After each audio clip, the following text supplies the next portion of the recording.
Welcome to the Proverbs 910 Ministries podcast, No Trash, Just Truth. We're your hosts and co-founders of Proverbs 910 Ministries, Rose Spiller and Chris Paxson. Today we're excited to have our friend Carrie Cotten, author of Dreamwalker, with us. Carrie, welcome to the podcast. Why don't you start out by telling us a little about yourself? Okay, I'll be happy to. I am currently in a very small town in North Carolina where we just recently moved on a Abraham-like calling. Basically, God said, go, and I'll tell you where to stop.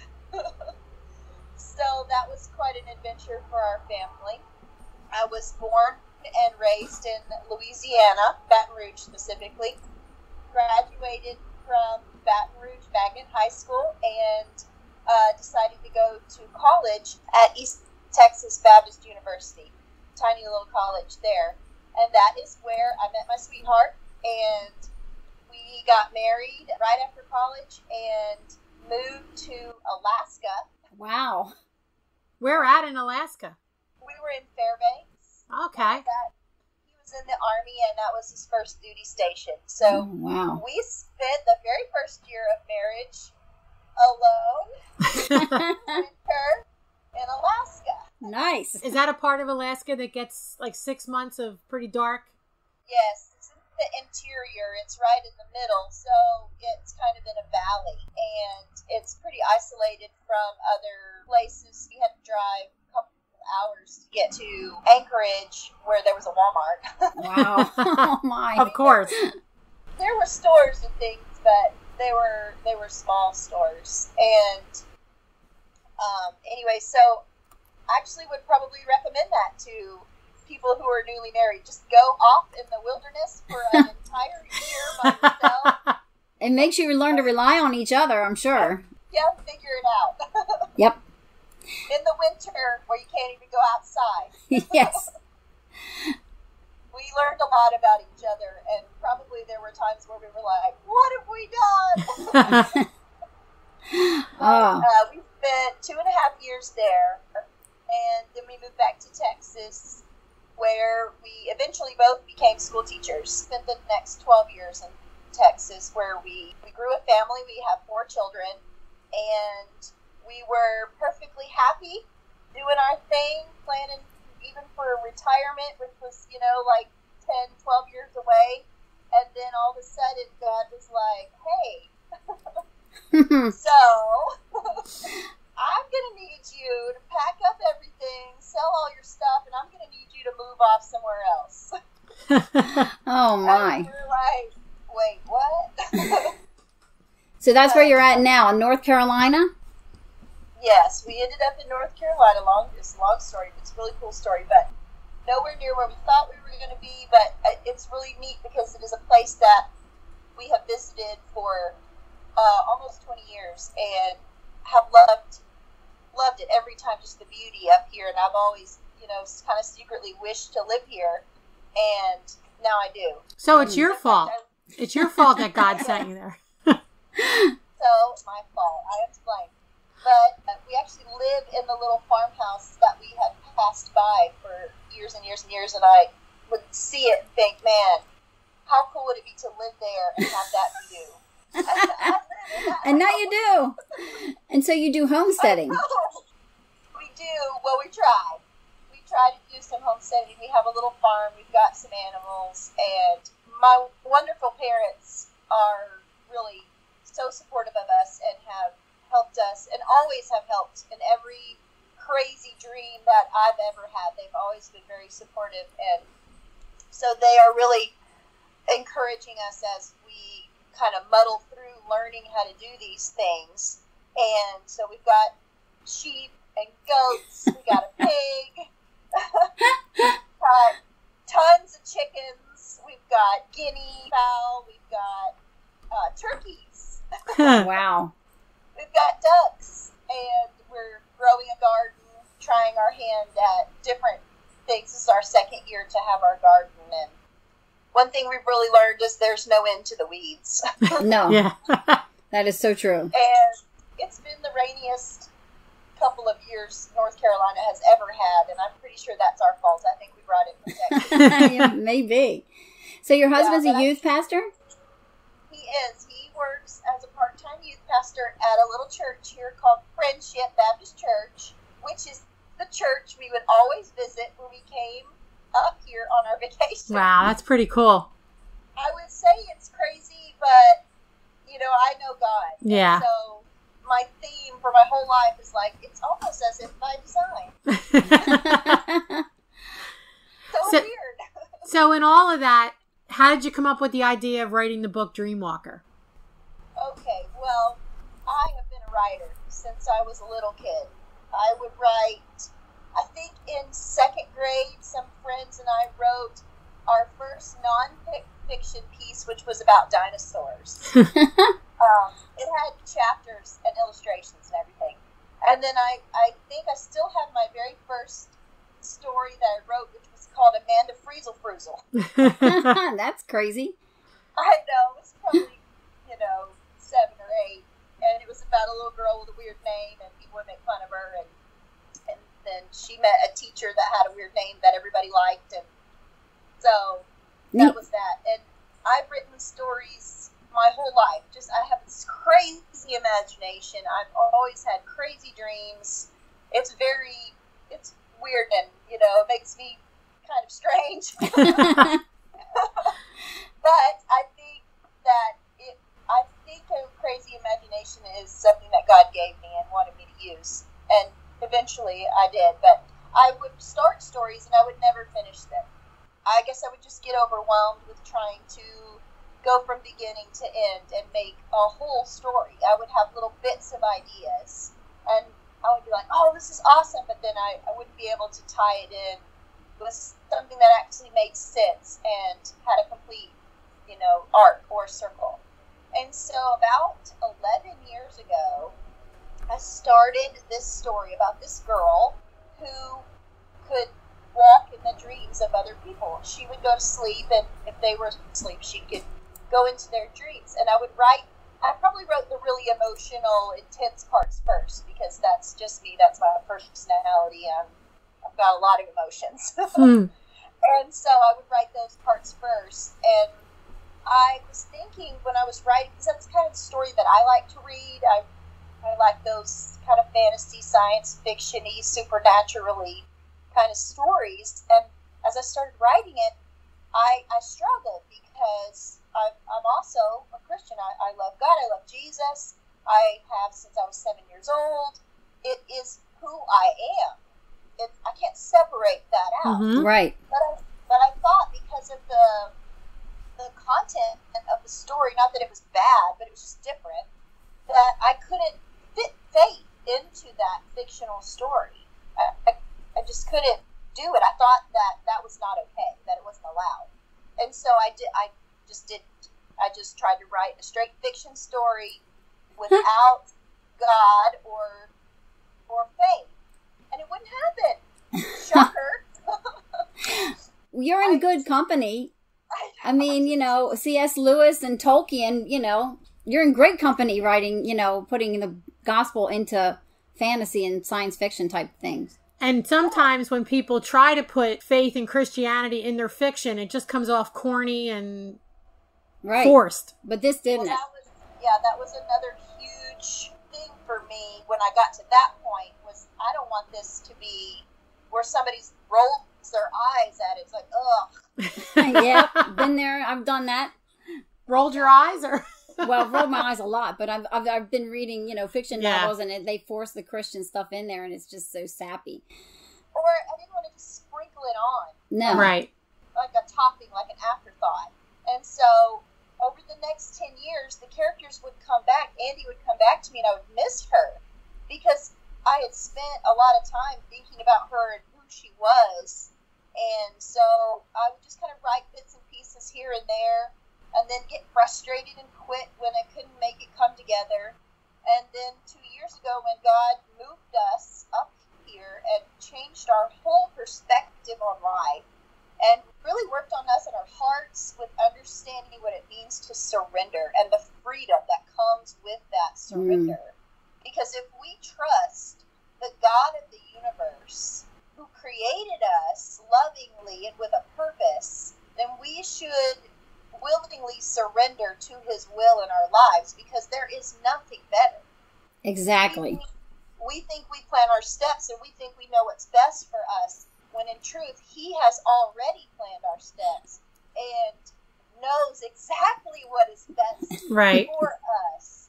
And so we really learned a lot in that 2 years that he brought us to a point of surrender, and sometimes painfully, because he's our Father and he disciplines those he loves, and he loves us so much. And so that just took my heart to a different place. I'm getting a little emotional. That's all right. Yeah. A little verklempt.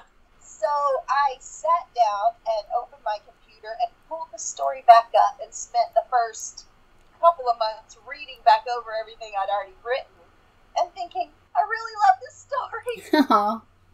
And then a couple of months later, it was done. And I had woven faith throughout the whole thing, and it was so natural, because I sat there and I stared at it and I said, Lord, if you want me to write this, why does it keep coming back to me? So if you want me to write this, you're gonna have to do it. I just can't do it. And God was like, finally. Yeah, we've said that before too. Yeah. Yep. So what were some obstacles you faced after you had it written? Well, some of the obstacles in writing itself were obviously just reconciling who I was as a writer with who I am as a Christian, and say you can't compartmentalize those things. You are the one and the same, and it has to you just have to be real. And then also just finding time to write with kids and homeschooling and farming and all that, nice blocks of time to sit down where it's quiet. Yeah. Because I really cannot do more than one thing at a time, and so it takes me a while if I'm distracted. So late at night, I spent a lot of late nights clicking away at the keyboard. My poor husband was like, are you ever going to stop typing? and I said, no, here's a pillow. But obstacles in publishing was there were a lot. I'm a new author. I don't have a platform. I don't have, nobody knows who I am. I've never published before. I didn't know what I was doing at all. So my first step obviously was to go get the emails of any Christian publishers there were out there and start scouring through a list and just sending it out. I had no idea how to write a book proposal, so me and the Google became best friends. Mm-hmm. I'm a terrible summarizer, so that was like a nightmare. Oh. Trying to pack my book into one paragraph or one sentence even was awful. So I sent those out. I got a couple of responses. Most I just didn't hear back from it all, which is normal. Finally, I decided to self-publish. Mm-hmm. And so another big obstacle was finding an editor. I basically went in with a zero budget. And so it was a divine appointment through Instagram that I met a fellow author named Heather Wood, who is also a Christian fiction writer. She writes historical fiction. And she lived close to me. She had 4 kids. She was a homeschool mom. And so we kind of started talking, and she edited my book for me. Wow. I know. I was like, wow, it's almost as if by design. Yeah. She did a great job. She really did. And I have been praying for divine appointments, because that was another thing. Lord, I don't have any money. I don't have any connections. I don't have any way to make this happen. It is impossible. And he was like, and so with him, the impossible became possible. And I have another friend that works for a publishing company that's a nonfiction publisher, and she too was part of the editing team, agreed to format it for me, really spent a lot of time working on it. And through my friend Whitney and my friend Heather, who are so dear to me, it became a published work. And it seems like it took forever, but then it happened so fast at the same time. Yeah. That's amazing. Yeah. It's just an amazing story. God also prepared in advance some things that I would need. I was a photographer. I enjoyed that, became a photographer. I did not continue working professionally in that when we moved up here, just because I still enjoy it and do it a little bit, but I thought that I was really called to do other things. But because of that knowledge and the equipment I had, I was able to create the cover for the book, which I didn't have to pay someone to do that. It's really expensive. Yeah. Right. And I really was nervous about the cover and trusting my abilities, but I had nothing but positive feedback so far on it. I think it's great. And that's your daughter. I don't know if you want me to say that or not. Okay. No, it's okay. Yes, she's totally famous. She's a cover model. That's right. She also was one of the first ones to read it too, and I appreciated her feedback and her support.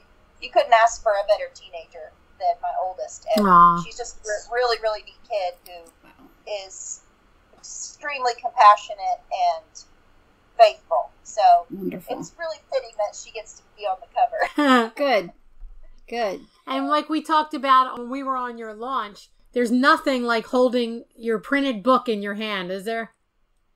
No. And you had to wait for those books, didn't you? I did. Well, I got the author copy the proof copy pretty fast, but when I went to order all the author copies for my pre-orders, it took like a month, and I thought they would never get here, and it was awful. Yeah. So, Carrie, what else would you like to tell us about your book? Is there anything else you'd like to tell us about it?